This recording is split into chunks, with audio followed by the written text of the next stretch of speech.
Happy Tuesday, everybody. My name is Mark Wood, and welcome to another edition of TTN's Tech Daily. Today, we are continuing our tour of iLife '09, and we're continuing our tour here of iPhoto '09. Now, for those of you who missed it out yesterday, we went over this new feature here in the brand new iPhoto '09 called Faces. So, as you can see, there's a bunch of different faces of my people, and it's facial recognition software included.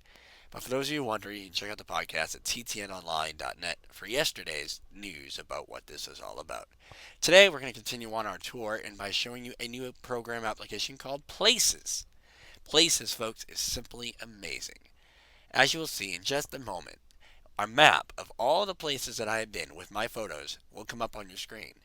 Now, remember, you are going to have to set the GPS location of most of your photos, unless you have one of those fancy Nikon camcorders or cameras that has GPS built in, or if you have the iPhone 3G, which automatically tracks GPS locations of most of your photographs. Now, what can you do with this feature, you might ask? Well, I'm going to show you real quickly. So, we're going to click on this point called the DCU Center, and we're going to double click.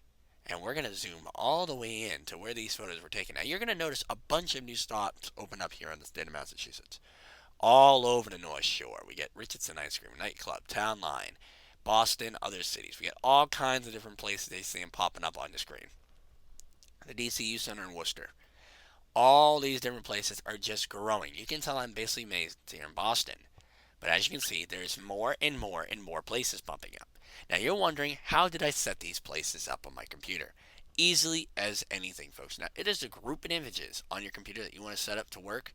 You click on the little eye. You will notice an eye that pops up on every window on your screen now. You click on the little eye in the right hand corner and you type in the location of where it took place. Now, if the place is not listed, this does use Google Maps. So if you do want to look, it does type in a huge list of different places where you might have took that photograph. So if you cannot locate it, you can actually do new place, which will load up this brand new website. Brings you into a Google search page, and you can just easily click access to any place. So you want to say, I want to sign this place to this event, you click that, and that's where the image occurred. Really easy and simple. Now say in this program set, now say this little video photo here was not taken at the Boston Convention Center, you can do each individual photo individually, or you can select by using the Apple key on your keyboard, and then click the information key and get a group of photos to be placed on your map.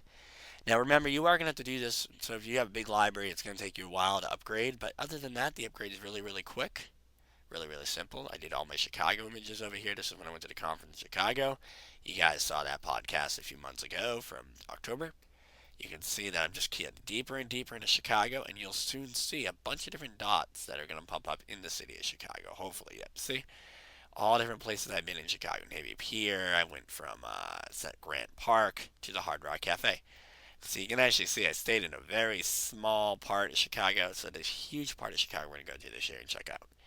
But this is a new feature in the brand new iPhoto '08. So we hope you enjoyed this tour today.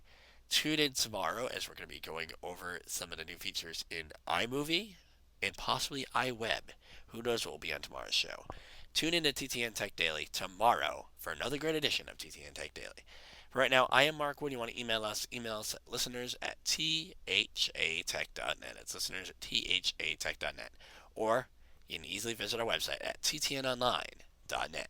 So for right now, have a great Tuesday.